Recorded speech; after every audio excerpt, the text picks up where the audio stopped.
La arquitectura romana no surgió de un solo momento, fue el resultado de siglos de evolución. A lo largo de su historia, Roma atravesó tres grandes periodos: la Roma republicana, el Alto Imperio o Pax Romana y el Bajo Imperio. Cada uno dejó obras que reflejan el desarrollo de sus técnicas constructivas, su cultura y su forma de entender la arquitectura.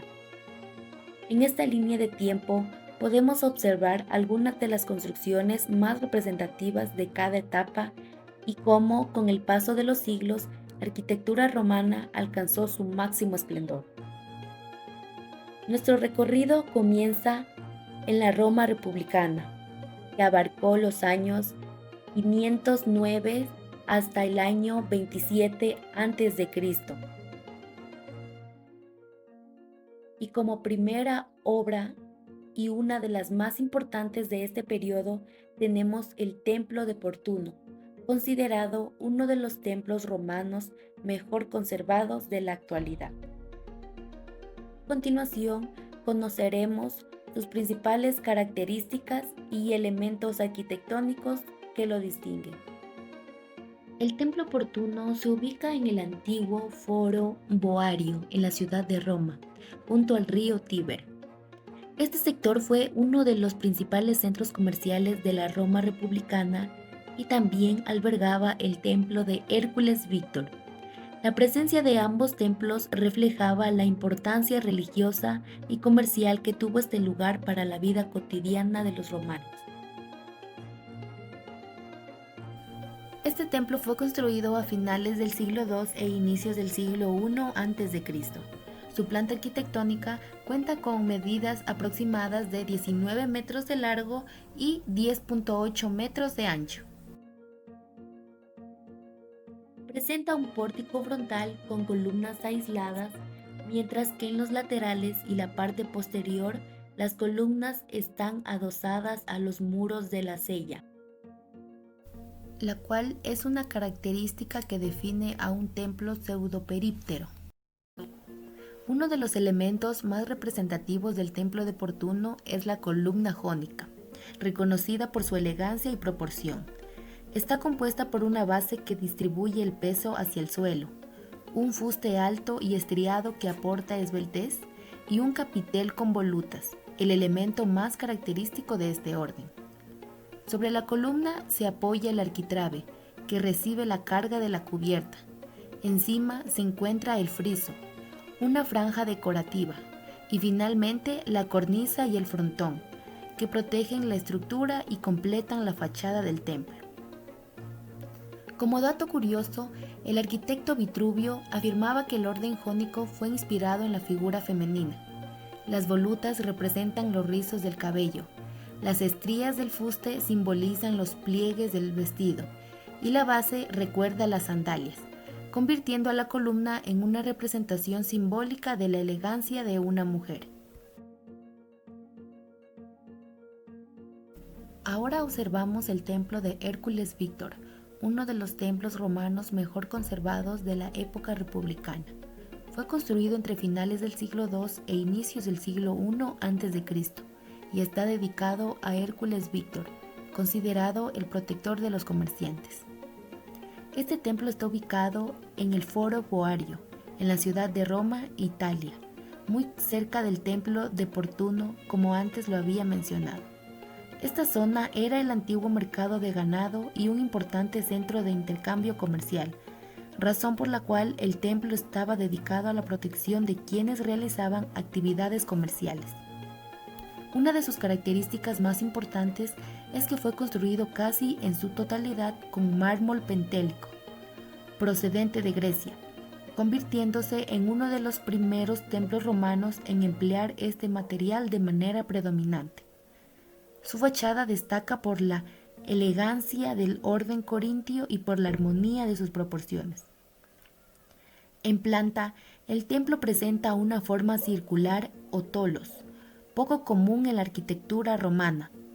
Está rodeado por 20 columnas corintias, distribuidas de manera uniforme alrededor de la cella central, generando una composición completamente simétrica. Su diámetro es de aproximadamente 17 metros, lo que aporta equilibrio visual al conjunto. En el corte transversal se aprecia la organización estructural del templo. La cubierta estaba formada por una estructura de madera recubierta con tejas, sostenida por las columnas corintias. En el interior se encontraba la celia, donde se ubicaba una estatua de Hércules de aproximadamente 2.2 metros sobre un pedestal. También pueden observarse los cimientos que transmitían el peso de toda la estructura al terreno. Las columnas del templo pertenecen al orden corintio, el más elegante y ornamentado de la arquitectura clásica.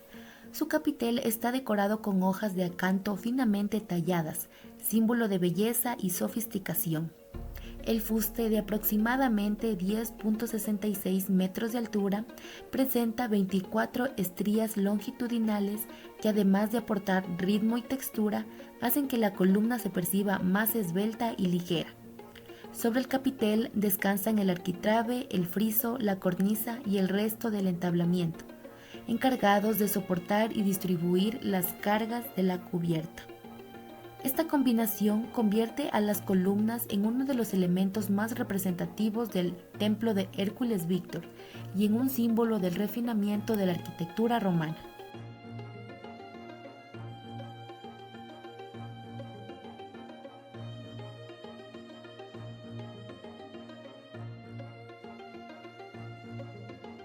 Continuando con nuestra línea de tiempo, llegamos al Alto Imperio Romano, también conocido como la Pax Romana, un periodo que se desarrolló entre el 27 a.C.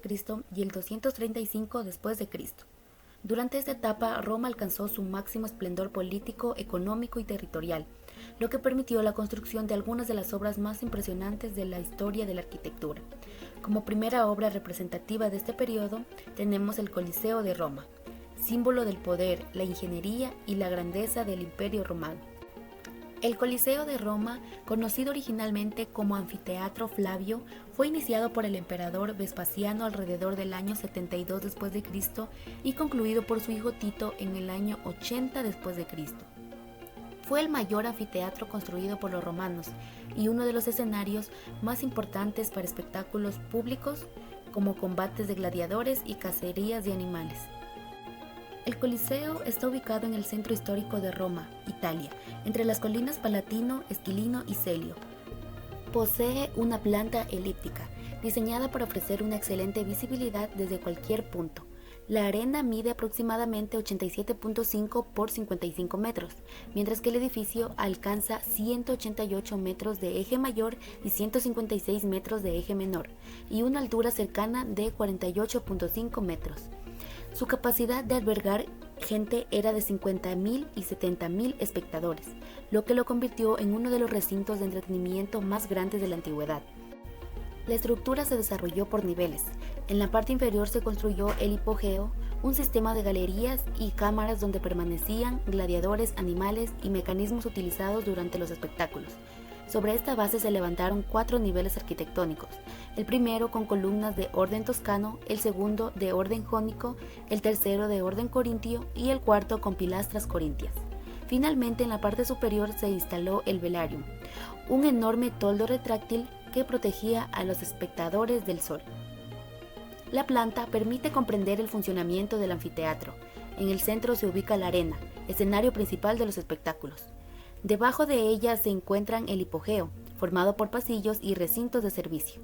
Rodeando la arena está la cavea, donde se distribuían los espectadores según su posición social. Además, las galerías anulares, los muros radiales y los vomitorios permitían una circulación rápida y ordenada, facilitando el ingreso y la evacuación de miles de personas en pocos minutos. Uno de los aspectos más representativos de la fachada es la superposición de los órdenes clásicos. En el primero se utilizó el orden toscano, con columnas de aproximadamente 11.20 metros de altura y un entablamiento de cerca de 2 metros, transmitiendo solidez y estabilidad. El segundo nivel presenta el orden jónico, con columnas de alrededor de 10.30 metros, reconocibles por sus elegantes volutas. El tercer nivel incorpora el orden corintio, decorado con hojas de acanto, mientras que el cuarto nivel utiliza pilastras corintias, complementando una composición que aumenta en riqueza decorativa conforme asciende la fachada.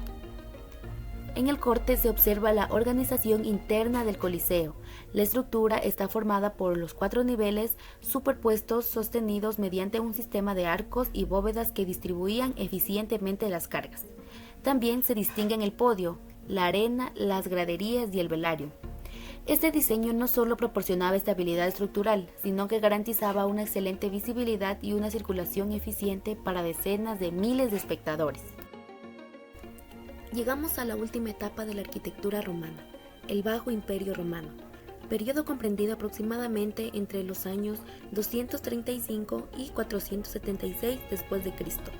Una de las obras más representativas de este periodo es el Mausoleo de Santa Constanza, considerado un referente de la transición entre la arquitectura romana clásica y la paleocristiana. El Mausoleo de Santa Constanza se encuentra en Roma, Italia, junto a la antigua Basílica de Santa Inés. Fue construido alrededor del 350 después de Cristo, como mausoleo para Constantina, hija del emperador Constantino el Grande. Podemos observar la forma general del mausoleo, donde destaca su planta centralizada y circular, cubierta por una gran cúpula. Su composición gira alrededor de un espacio central, una característica que posteriormente tendría una gran influencia en la arquitectura cristiana. En la planta arquitectónica se puede apreciar la organización circular del edificio, con un diámetro aproximado de 22 metros, mientras que el espacio central mide cerca de 12 metros de diámetro. Alrededor de este núcleo se desarrolla un corredor anular sostenido por columnas, permitiendo así un recorrido continuo alrededor del espacio principal. En su corte arquitectónico podemos observar la altura y el funcionamiento estructural del edificio. La cúpula alcanza aproximadamente los 22 metros de altura y se apoya sobre un anillo de columnas y arcos que distribuyen las cargas hacia los soportes inferiores, logrando un espacio amplio, estable y con una buena iluminación natural. Aquí se puede observar el detalle del vano con el arco de medio punto, uno de los elementos más característicos de la arquitectura romana. Está formado por las dovelas que transmiten las cargas, la imposta que marca el inicio del arco y las columnas que soportan la estructura. Este vano presenta una luz aproximada de entre 2 y 3 metros, permitiendo un equilibrio entre resistencia y funcionalidad. También se presenta la bóveda de cañón, construida principalmente con ladrillo romano. Se identifica el arranque de la bóveda, que es el punto donde comienza su curvatura. Su ancho aproximado es de entre 3 y 4 metros, lo que permite cubrir el corredor de forma continua y eficiente. Finalmente, en esta lámina observamos el detalle de la columna. Se distinguen elementos como la imposta, el capitel corintio y el fuste. Las columnas tienen una altura aproximada de 4 metros y cumplen la función de sostener los arcos y la cubierta del edificio. En el detalle ampliado del capitel pueden apreciarse las volutas, los caulículos, el astrágalo, las hojas de acanto y el ábaco, elementos propios del orden corintio, que aportan riqueza ornamental y reflejan el refinamiento de la arquitectura romana de esa época. En conjunto, el Mausoleo de Santa Constanza representa una de las obras más importantes del Bajo Imperio Romano, ya que marca la transición entre la tradición constructiva romana y el desarrollo de la arquitectura paleocristiana.